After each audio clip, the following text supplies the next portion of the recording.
It's time for the business news now with Nicholas Poynton, who's in our Auckland newsroom. Nicholas, Refining New Zealand is proposing some, radical restructuring to cut its costs to ensure it can operate next year. Tell us a bit about that.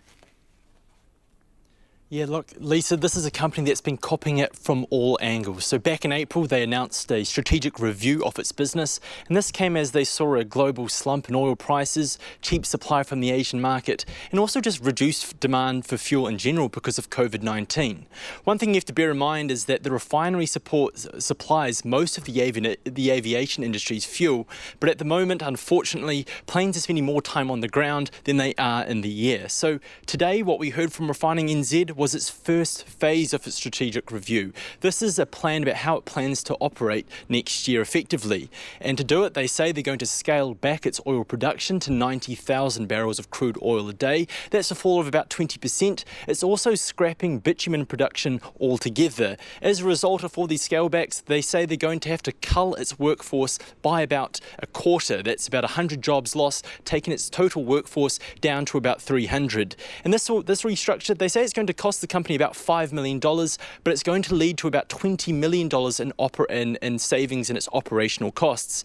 Now, with this company, when they made the strategic review announcement back in April, there was plenty of talk about whether this company, whether the Marsden Point refinery will make the transition to become an import-only terminal. Well, the chief executive today remained thoroughly tight-lipped about that, saying wouldn't give any indications about what the timeline is for any announcements around that, saying that her focus right now is about helping those workers who will be affected by this decision and ensuring that the company is profitable, is working and operating effectively next year.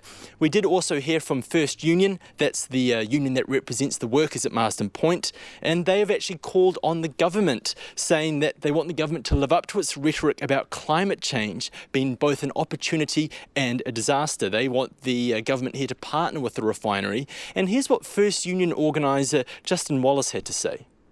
There's been a lot of talk in regards to what our next step is in our just transition out of fossil fuels. And again, with the refinery going through this, it's really clear that we need to protect not only the workers up there, but the assets that are up there as well, which have the potential of moving us into this cleaner, greener fuel. OK, that was First Union organiser Justin Wallace there. Oh, let's move on to Fonterra. So it's decided to sell up big in China. Yeah, look, the company, they've exited its China farms to an offshore company for nearly or close to over $500 million. So we're told this deal, it was finalised over the weekend, and it includes two of its big farming hubs in northern China. They sold those for about $513 million.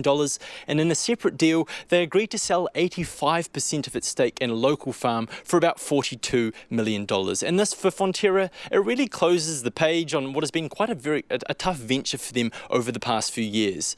Back in 2018, it had to write down the value of its assets in China, and it had to do that again in 2019 as well. And it says that unfortunately, these ventures, they weren't operationally effective at the time.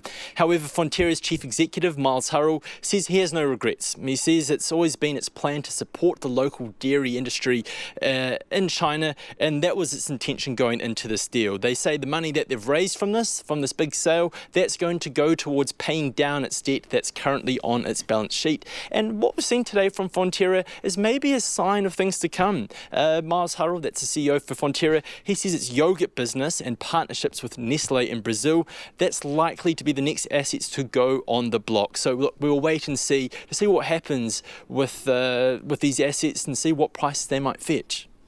Before you head off, Nicholas, let's take a quick trot around the markets.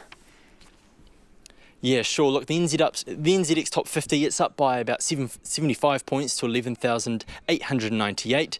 Our own dollar is at 66.4 US cents, 92.5 Australian, 51.3 British pence, and gold, it's down slightly by about $5 to 1,893 US dollars an ounce. Thanks, Nicholas. Nicholas Poynton there with Business News.